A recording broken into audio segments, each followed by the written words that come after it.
Mary, you're welcome. Good morning, Chairman and members. Thank you for the invitation extended to Mesh Ireland to discuss the issues relating to vaginal mesh implants. Mesh Ireland is an all-Ireland group with 150 members. 2 members join me today, Amanda Jackson and Margaret Balder.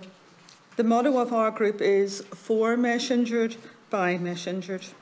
We firmly believe that patient representatives must be the injured themselves, an approach not currently embraced by the HSE mesh pathways. The former Minister of Health did not meaningfully engage with the Mesh Ireland campaign. I have represented Mesh Ireland at the 2018 to 2020 UK Cumberledge Review and to governments in the North and in Scotland. I have communicated in previous correspondence to the Committee on my mesh advocacy activities regarding solutions to the non-availability of full and safe mesh removal surgeries in Ireland. Mesh injury is a global scandal, the legacy of more than 2 decades of implanting mesh. Statistics convey the incidence of implantation and mesh injury. The HSE has not supplied its data. In NHS England alone, approximately 100,000 women had mesh implanted in 2008 to 2017. A former Chief Medical Officer of England estimated the mesh injury rate at 15 to 20%. The Irish state has no figures. The 2 groups here represent 750 members. In recent years, Scotland and Quebec have introduced mesh removal costs reimbursement legislation, policies and funding for their injured. USA Justice Departments have reached multi-state settlements with mesh manufacturers for actions based on endangering patients through deceptive marketing. The respective sums are $188.6 million, $344 million and $60 million. In contrast, a different wind is blowing here in Ireland. In Ireland, mesh-injured patients are having to finance their own full and safe removal of mesh implants.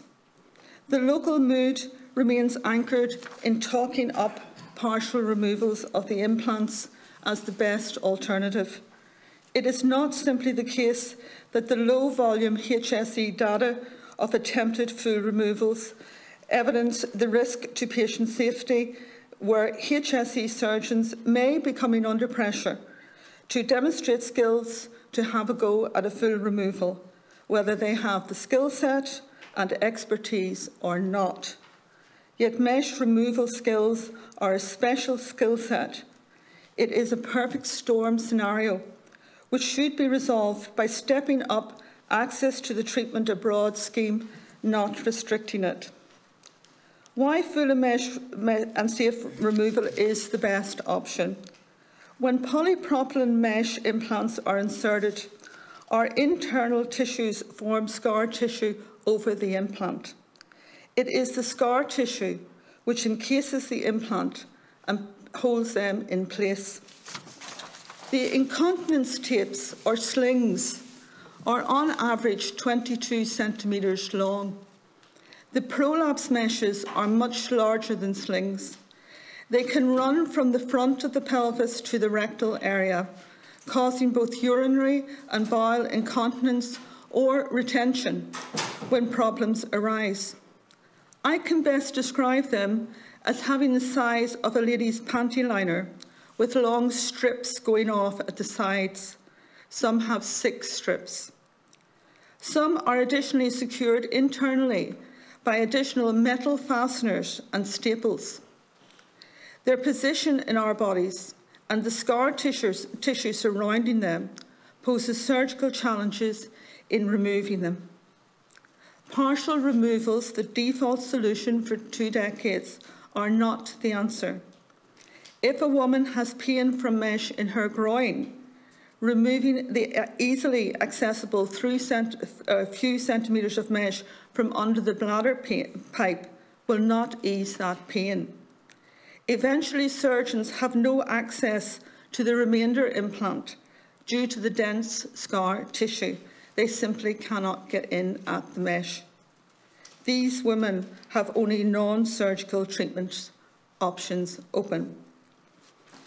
Access and funding.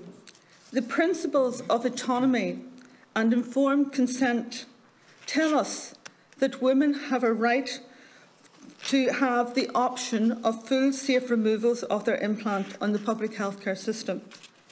Yet for the HSE healthcare patients, the treatment abroad scheme is illusory.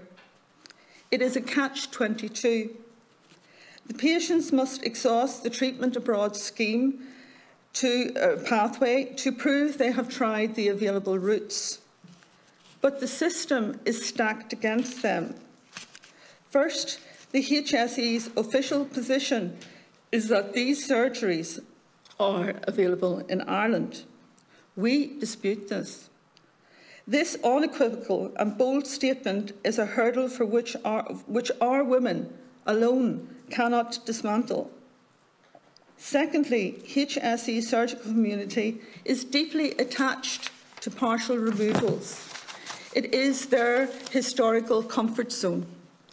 In our view, patients who reject the HSE surgical preferences will only receive minimalistic lip service support when they asked HSE consultants to provide necessary documentation to support their application to the public healthcare treatment abroad scheme.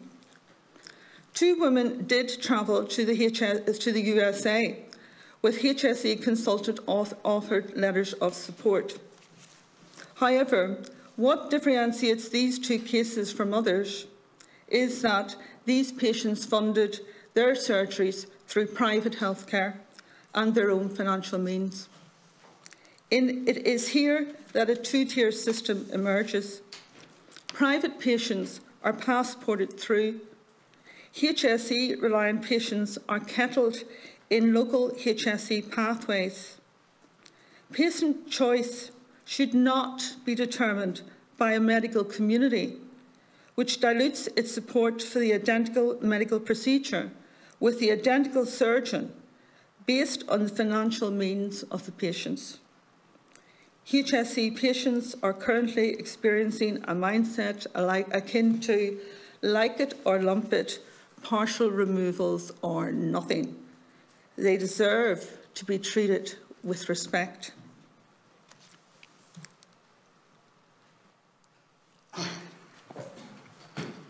The procedural mechanisms provide a slam dunk for rejecting applications related to full removal surgeries abroad. Weakly worded letters stating, "Patient feels that she would benefit from this surgery," contrast starkly with letters supplied to private patients which embrace their choice of a more experienced surgeon abroad. Notwithstanding the letter, the HSE's official position is that there is not just one, but many surgeons who perform this operation locally. That means that the treatment abroad scheme's pathway is a fool's errand. The gateway door was never really open. The HSE conducts an automated appeal. Rejection follows. The door is bolted from the inside. In summary, our women deserve to be treated with dignity and respect, concepts which underpin a fair and equal society. We have that. The state has a gap in its services. Currently, it is a David and Goliath battle, a war of attrition. Our women deserve access to full and safe removal operations performed by a surgeon of their choice. It is in the hands of a right surgeon. This is an established surgical procedure which only lasts for a few hours. It is affordable to the state, and this pathway is the choice of many. This concludes my opening statement. Thank you for your time.